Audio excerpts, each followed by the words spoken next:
ভালোবেসে আমি আজ হয়েছি পাথরের পাহাড়।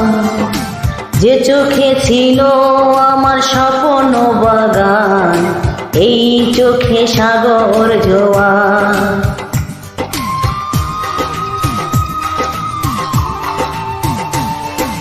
তোমাকে ভালোবেসে আমি আজ হয়েছি পাথরের পাহাড়।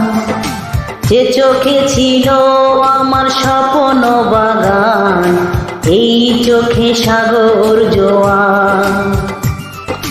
তবুও বলে মন হাত বাড়িয়ে, তোমার শত ব্যথা সইব যদি আর এক জনম আমি পাই গো, সে জনমে তোমাকে চাই গো।